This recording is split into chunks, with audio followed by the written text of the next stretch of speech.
Europe 1, Village Média.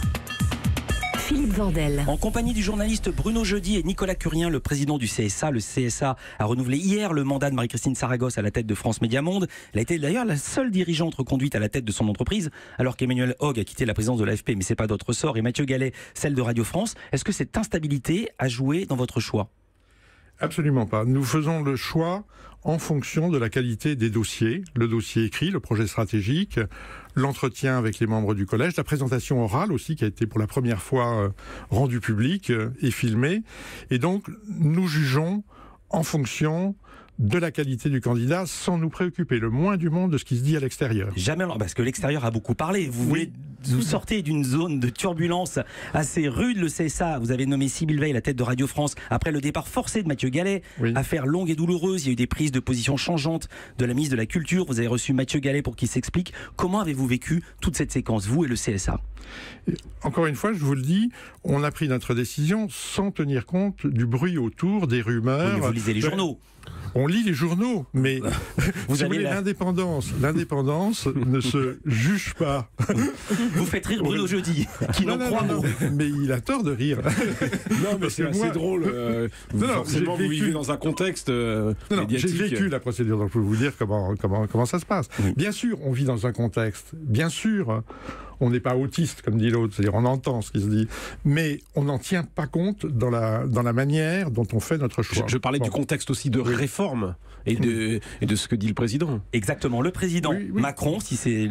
Oui, bien sûr. Le président Macron ne m'a pas appelé, ne m'a rien demandé, et s'il l'avait fait, je n'aurais pas tenu compte de ce qu'il me dit.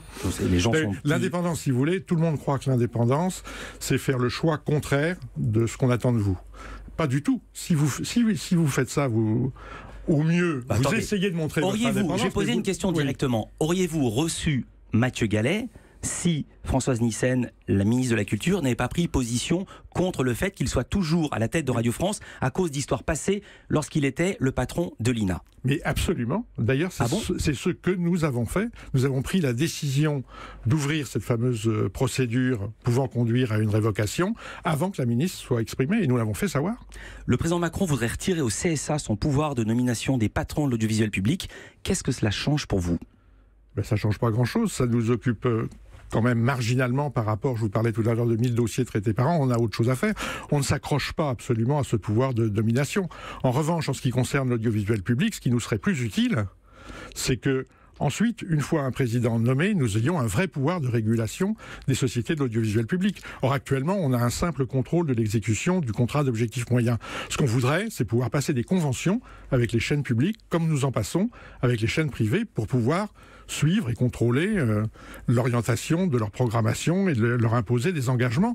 C'est quand même un peu paradoxal qu'en France, le gendarme de l'audiovisuel, comme vous dites, se montre plus gendarme du privé que du public. Que du public, oui. Parce qu'on a l'impression que le public, déjà lui-même dépendant de la tutelle qui est l'État, est peut-être plus à même de respecter les règles et les cahiers des charges.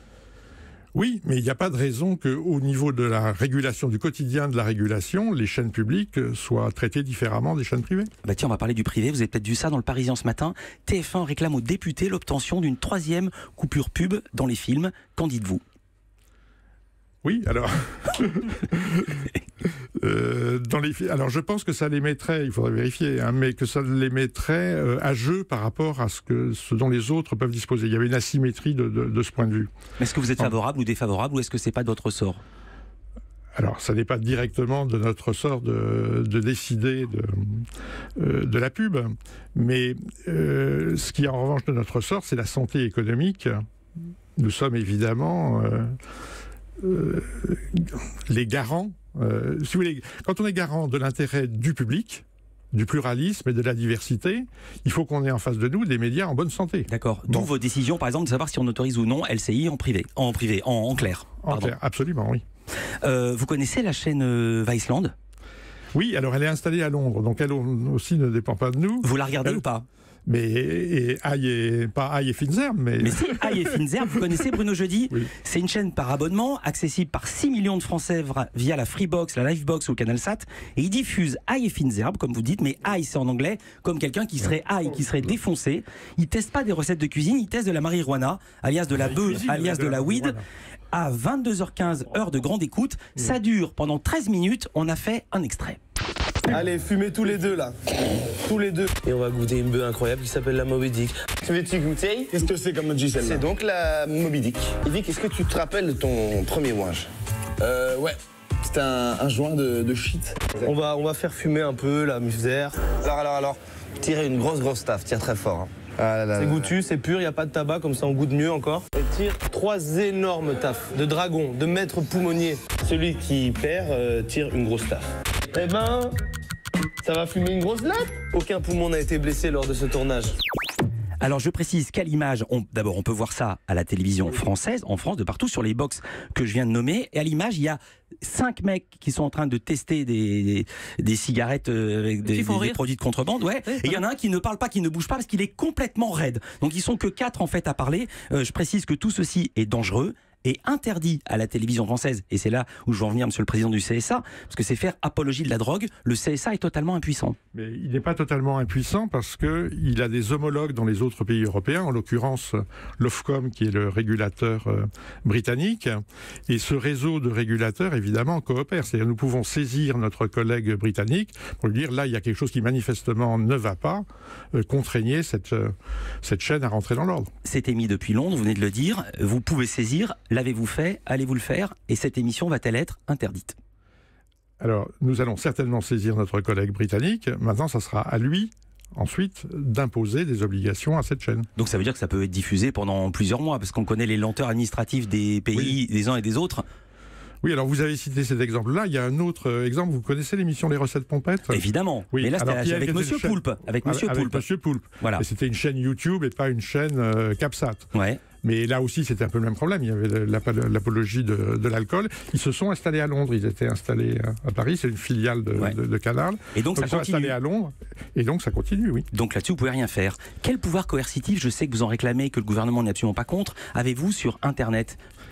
Alors, actuellement, on a très peu de pouvoir sur Internet, et ce à quoi on tient, c'est de réduire cette espèce de hiatus qu'il y a entre un monde de l'audiovisuel historique, les chaînes et les radios traditionnelles hyper régulées, et de l'autre côté, un monde de l'Internet, de l'OTT, complètement hyper dérégulé. Bien sûr, mais comment... Dans ce qu'il faut, il faut ramener les curseurs au même niveau. C'est-à-dire, probablement, il faut, comme vous le mentionniez tout à l'heure, assouplir un certain nombre de contraintes qui pèsent sur les acteurs historiques, notamment peut-être les secteurs interdits, les jours interdits pour la publicité, en échange éventuellement d'un raccourcissement des fenêtres sur la chronologie des médias. Donc revoir un peu le dispositif qui s'applique et qui est souvent un carcan sur l'audiovisuel historique, et puis de l'autre côté, avoir un certain quand même pouvoir, sinon de contrôle coercitif, du moins de pouvoir de médiation et d'incitateur du côté de l'Internet. Ça passe beaucoup par des méthodes qu'on appelle des méthodes d'autorégulation ou de co-régulation, des chartes de bonne conduite, des labels délivrés par le régulateur, de façon à ce que les Facebook, les YouTube, les réseaux sociaux se comportent convenablement. On parle beaucoup, le président Macron a annoncé une loi sur les fake news, ça en fait partie, mais il n'y a pas que les fake news, il y a d'autres contenus illicites sur Internet, et il serait bon que le régulateur puisse avoir, sinon la main, du moins un certain pouvoir d'incitation sur les acteurs Internet. Europe 1.